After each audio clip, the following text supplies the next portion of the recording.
Today, we're fortunate to be joined by Ambassador Alon Pinkas, former Israel General Consel in New York, former chief of staffs to two foreign ministers, so certainly well-versed in what is happening in that part of the world. Ambassador, thanks so much for joining us here. I guess over here in the U.S., we've seen lots of news reporting about massing of troops and materiel on the borders with Gaza. Can you give us the latest update, where the situation is today and how you think it might unfold over the next several days? Well, thank you for having me to start with. Here's the story. There's been an amassing of, as you correctly pointed out, of ground troops, tanks, artillery, infantry, armored infantry, and so on and so forth, supported by attack helicopters and what have you. Mostly on the northern and eastern parts of the Gaza Strip. Now, everyone assumes that a ground operation, a large-scale ground operation, is therefore a foregone conclusion. So let me put three question marks next to that. First, there is the U.S. President Biden, Defense Secretary Lloyd Austin, and Secretary of State Antony Blinken, all three of which very politely but very adamantly warned Israel of the complications that will be inevitable if it so chooses to mount a massive ground operation. With Biden even going further and saying to Israel, gentlemen, ladies and gentlemen, with all due respect, you need to have an exit strategy. You need to have a political goal. What is your strategy here? What is your political goal? And I'm not sure that Israel has an answer for that. The second question mark pertains to the fate of 222 hostages, of which at least 33 are babies and or toddlers.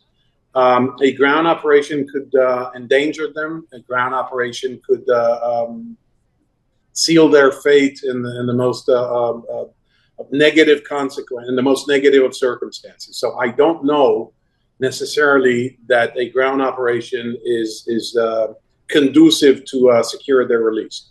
The third question mark is whether or not Israel has, and I don't know the answer to that, to be honest, whether or not Israel has sufficient and adequate intelligence, sufficient and adequate what we call a target bank. Who are you going to hit? Where are you going to hit it? With how much force committed to that objective? And you take all these three question marks and you understand why there has been an amassing of troops, but not yet a ground operation. I wonder about the aid that's being delivered to Gaza. The world media seems to be pressing for more, and apparently Gaza is about to run out of fuel. Israel continues to point out that, hey, when fuel trucks go over there, Hamas takes them right away. So they would essentially be delivering fuel directly to the enemy to fuel the war effort against them. How do they deal with that?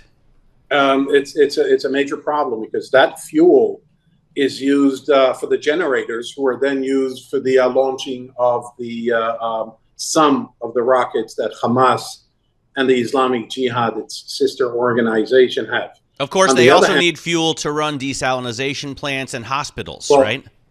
Exactly. That was my second. On the other hand, that same fuel, which is a fungible commodity, is used for hospitals, is used for desalination, as you mentioned correctly.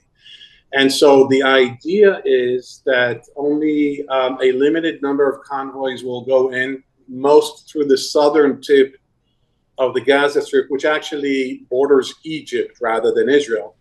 But that the Red Cross, the UN, the Egyptians, and in some instances Israel, will monitor what's going in and who's receiving it. What happens once it crosses the border, the gate, the fence, whatever, and gets into Gaza, and as you mentioned, can be taken over by Hamas, is a problem. And that's part of this humanitarian crisis that is quietly but surely brewing in Gaza. So that's going to be a major issue. On top of which, President Biden himself has repeatedly asked that Israel allow for a continuous inflow of humanitarian aid, including that gasoline, including that fuel. So, Ambassador, I mean, I'm just not sure what the catalyst is for a next step other than some significant breakthrough on the hostage front. What do you believe, or what are most observers, I guess, expecting over the next several days? Well, okay. Again, what is the political goal here? If the political goal is to eradicate Hamas, then practically Israel needs to take over the entire Gaza Strip, which is 2.2 million people in a very narrow and the densest, in fact, place on earth. So that's a problem. So what you should be looking in the next few days is whether or not Israel clarifies what its political end is, what the political objective is. If it is less than dismantling Hamas, then you will see a smaller scale ground operation. But bear in mind, anyone who's listening to us should bear in mind that there are various kinds and various scopes of a ground operation.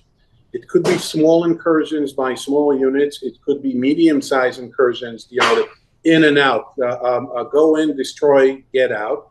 And it could, in fact, be cutting the Gaza Strip in half, leaving the southern part, where most of the population is right now, intact, and fighting Hamas in the north. Now, there is another major consideration that we haven't even discussed yet, which deserves a completely different segment, obviously, and that is the likelihood of escalation. The more escalation, the more power, the more firepower is used in Gaza, the more likely it is that this will expand or spread into Lebanon, where Hezbollah, armed with nearly 100,000 much more precise rockets, and empowered, emboldened, and supported by Iran is. So this is a series of bad choices that need to be made.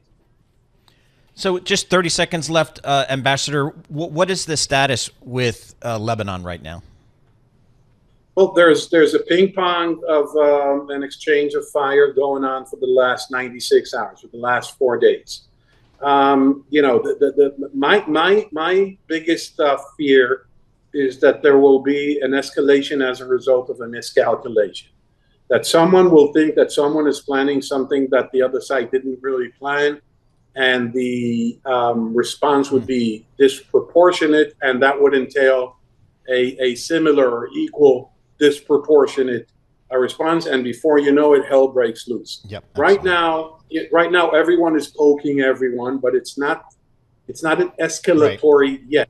By the way, I know we're out of time. That's the reason why President Biden sent the Gerald Ford, the USS Gerald Ford, carrier group. Yep, very good. Carrier strike. Ambassador, thank you so much for taking the time. Ambassador Alon Pinkas, former Israel General Consel in New York. He was just coming to us from Tel Aviv.